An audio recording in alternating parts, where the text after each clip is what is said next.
Quand je vous parle de manga classique, vous avez sûrement en tête Dragon Ball, One Piece ou Bleach. Désolé de vous décevoir, mais dans cette vidéo, on va plonger dans les abysses des meilleurs mangas jamais créés à travers toutes les époques. Je ressentais le besoin de faire cette vidéo parce que sur YouTube, je vois très rarement des gens parler d'autre chose que Dragon Ball et One Piece. Bien que Dragon Ball soit mon manga préféré, je trouve ça grave dommage de pas parler des anciens bangers qui sont tout aussi bien, voire mieux sur certains aspects et qui ont fait de l'industrie ce qu'elle est aujourd'hui. On va commencer la vidéo très fort, voilà, j'ai décidé de vous choquer parce que je vous présente dès le début Full Metal Alchemist. J'avais acheté le premier tome de l'édition de luxe il y a quelques années, il dormait un peu dans mon étagère, je le trimballais à droite à gauche en me disant que je le lirais quand j'aurai le temps et des années sont passées. J'ai décidé d'enfin m'y coller il y a quelques jours et c'était tellement bien que j'ai acheté le tome 2 le jour d'après et que je me suis levé pour faire cette vidéo directement. C'est pour vous dire à quel point c'est bien. Ça fait maintenant 7 ans que je consomme des mangas et des animés quotidiennement et pour qu'une œuvre retienne mon attention, c'est vraiment qu'elle doit être exceptionnelle. Et c'est le cas avec celle-ci. L'histoire commence avec Edouard et Alphonse Elric, deux alchimistes d'État, qui se retrouvent un peu par hasard dans un village dans lequel un homme a essayé d'instaurer un espèce de culte. Il promet à tous les villageois de réaliser toutes leurs promesses s'ils lui prêtent allégeance. Les deux frères découvriront plus tard que l'homme en question utilisait simplement l'alchimie, donc c'est juste un gros menteur. Cependant, cet homme ne semble pas se soucier de la règle fondamentale de l'alchimie,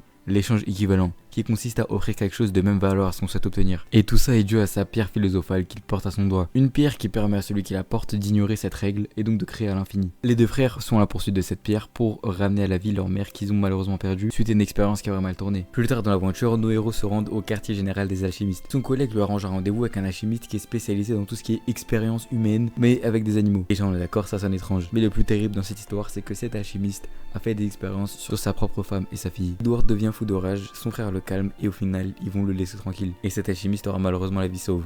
Sauf que non, ce mec en a décidé autrement et après avoir fumé plusieurs alchimistes, se rend à la porte de Stockard pour lui régler son compte. Tous les alchimistes d'État prononcent son nom avec inquiétude et crainte, parce qu'on sait jamais à qui il peut s'en prendre. Et le prochain sur la liste est le héros de cette histoire, Edouard Elric. Le protagoniste ne fait clairement pas le poids et Scar lui arrache sa prothèse en métal. C'est comme ça que finit le tome 1 de l'édition parfaite. Or il y a pas mal de choses à dire sur ce début d'aventure. Déjà ce que j'ai adoré, ce qui a retenu mon attention, c'est la dynamique entre Edouard et Alphonse. L'un est une tête brûlée, prêt à partir au quart de tour à tout moment, et l'autre est plus posé et rationnel, malgré que les deux possèdent le même désir ardent de récupérer leur corps d'origine. Je trouve ça intéressant que l'histoire commence au stade de leur vie où les protagonistes ont déjà commis des erreurs. Ils ont déjà commis une erreur en utilisant une technique interdite, ils sont conscients des enjeux terribles qu'implique de briser les règles de la chimie. Ça change des héros un peu débiles et naïfs auxquels on a l'habitude. Ces gars étaient des gamins mais ils ont été forcés à grandir malgré eux à cause des erreurs qu'ils ont commis. Évidemment ça leur donne une certaine maturité et je trouve que ça les rend crédibles de juger qu'est-ce qui est bon et qu'est-ce qui est mauvais dans la chimie. C'est-à-dire que quand ils vont voir quelqu'un, ils insistent sur le fait de pas transgresser cette règle, c'est pas parce que c'est des bons élèves, c'est parce qu'ils savent le prix que ça leur coûterait. Et à cause de tout ça, on a envie de suivre leur aventure, notamment parce que c'est des gars super attachants, et surtout parce qu'on a envie de savoir est-ce qu'ils vont réussir à réaliser leur objectif, tout en respectant les règles préétablies de la chimie. Et justement, la pierre philosophale apparaît comme étant la réponse à toutes ces questions. Je vais être honnête avec vous, l'apparition d'un personnage aussi violent et déterminé que Scar, clairement surpris, mais ce qui m'a surpris, c'est qu'il menace la vie du héros au tome 1. Et c'est justement ça qui m'a fait acheter le tome 2 directement. Parce que mettre en danger la vie de son héros dès le premier tome, c'est quelque chose qui a rarement été fait. Comme toute bonne prise de risque, ça mérite d'être apprécié. Côté de la lecture, j'ai passé un super moment. Je trouve que le style est vraiment agréable, il est aéré par moments et détaillé quand il faut.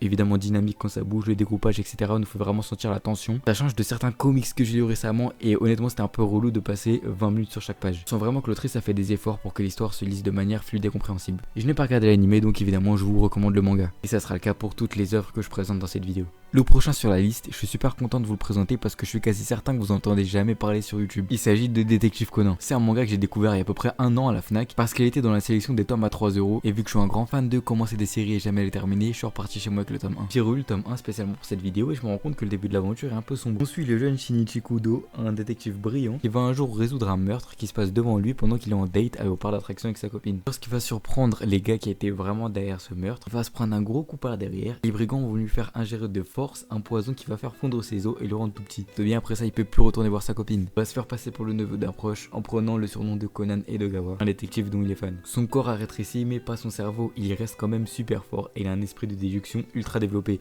Il va donc aider à résoudre des meurtres dans sa région en tant qu'assistant. Et ce qui est vachement marrant, c'est qu'il peut pas juste donner la réponse parce que ça reste un gamin qui a 6 ans. Du coup, il doit inciter les adultes avec lui à venir à une conclusion par eux-mêmes. C'est-à-dire qu'il prendra aucun crédit des enquêtes qu'il résout. Il a toujours pour objectif de retrouver sa taille initiale, mais pour l'instant là, il fréquente quand même sa copine. Il va utiliser un modifieur de voix pour lui faire comprendre qu'il n'est pas mort. Et il peut toujours pas la voir, donc c'est super frustrant. Les enquêtes sont excellentes. Et l'enjeu que Conan a à chaque enquête de devoir la résoudre sans révéler sa vraie identité est super fun et ajoute de la tension. On a toujours hâte de savoir comment il va faire et on est juste impatient de voir la prochaine enquête. Et je vais être honnête avec vous, j'aurais pu mettre Death Note. Et j'avais très envie de mettre Death Note parce que j'estime que c'est une offre que tout le monde doit avoir vue. J'ai fait le choix de l'originalité et aujourd'hui je vais vous présenter Monster de Naoki Urasawa. On suit le docteur Kenzo Tenma, un brillant neurochirurgien japonais travaillant en Allemagne. Un jour, il choisit de sauver la vie d'un jeune garçon plutôt que celle d'un homme politique influent. Il a choisi de rester fidèle à son éthique et ses valeurs, mais cette décision va bouleverser sa vie. Des années plus tard, il découvre que l'enfant qu'il a sauvé, Johan Libert, est devenu un dangereux tueur en série. Dr Tenma sera rongé par la culpabilité et il se lancera dans une traque à travers toute l'Europe pour l'arrêter. Dans tous les thrillers et les enquêtes un peu basées sur les chasses à l'homme, on a de la tension, on a des enjeux, on a de la violence. Et ce qui est génial avec Monster, c'est que ça ne s'arrête jamais. Plus on avance dans l'aventure, plus on se rend compte à quel point le fossé qui sépare le héros et l'antagoniste est profond. Chaque fois qu'on a l'impression que Tenma fait un pas en avant dans sa traque contre Johan, on se rend compte que Johan a 10 coups d'avance et on a l'impression qu'il est inatteignable. Plusieurs fois dans l'histoire où je me suis posé, je me suis dit mais en fait c'est impossible, il va jamais attraper Johan, il est trop fort. Dans l'auteur réduit le fossé entre ces deux personnages, c'est grâce à ces personnages secondaires, notamment Grimm, mon personnage préféré. La sœur de Johan joue également un rôle super important. Plus on avance dans l'histoire, plus on se rend compte que les enjeux grandissent et de toute façon c'est simple, il n'y a aucun temps mort de l'histoire, vous n'allez jamais vous ennuyer. Et je vous laisse le plaisir de découvrir pourquoi Johan est devenu ce qu'il est devenu. Mais si vous avez besoin d'un manga avec plus d'action, plus de pouvoir et encore plus de stratégie, j'ai ce qu'il vous faut. On va maintenant parler de Yu Yu Hakusho. Ce manga du même auteur que Hunter x Hunter, l'un de mes mangas préférés, a des similarités avec ce dernier, mais j'ai l'impression que Yu Yu Hakusho va plus loin dans certains moments et avance davantage dans le chemin de l'occulte, de l'étrange et du mystique, ce qui rend l'histoire selon moi beaucoup plus palpitante. On va suivre Yusuke Urameshi, un adolescent bagarreur qui meurt en sauvant un enfant d'un accident. Comme sa mort était inattendue, le monde des esprits lui offre une seconde chance, il revient à la vie et devient un détective du monde spirituel, chargé d'enquêter sur ses affaires impliquant des démons et des phénomènes surnaturels. Tout au long de son aventure, il va rencontrer des personnages super attachants comme Kuwabara, Kurama et Iei. Il va affronter des ennemis de plus en plus puissants lors de combats mémorables et de tournois légendaires. La réputation de cette série vient en partie de son esthétique, 13 années 90, très animé old school. Et pour être honnête avec vous, c'est en partie ce qui m'a séduit et ce qui m'a convaincu de commencer cette série. L'esthétique est très léger, très stylisée par moments,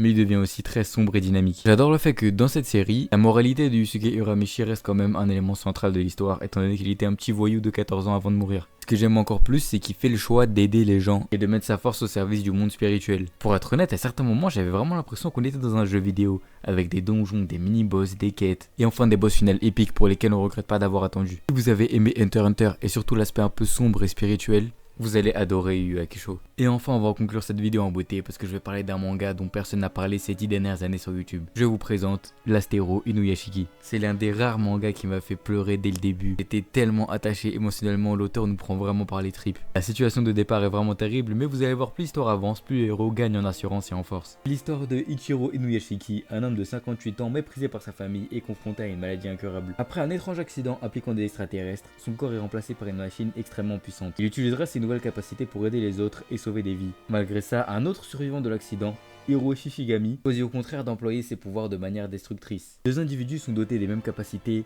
mais sont guidés par des valeurs radicalement différentes. Ce manga aborde des termes clairement touchants comme la solitude, l'héroïsme, dans un récit super émouvant et parfois brutal. Ce manga nous pose la question à nous les lecteurs, qu'est-ce que c'est une bonne personne et est-ce que la nature de l'être humain est bon? Et surtout, qu'est-ce qu'on aurait fait si on avait eu ces pouvoirs à leur place? Tout au long de l'histoire, l'auteur nous raconte bien les deux points de vue des personnages et ce sera à nous de faire notre propre conclusion en attendant le grand final du manga qui est juste génial. C'est un manga super émouvant, je vous le recommande vraiment si vous avez besoin d'une histoire un peu mature qui va vraiment vous toucher, pas seulement un truc qui va vous divertir 20 minutes. Cette histoire, je l'ai lu il y a plus de 10 ans et je m'en souviens encore tellement elle m'a touché. Ça sera tout pour cette vidéo, je vous laisse le soin de me dire ce que vous en avez pensé dans les commentaires, mettez-moi des titres que vous avez à me recommander, je les lirai et j'en ferai une vidéo. Prenez soin de vous, à la prochaine.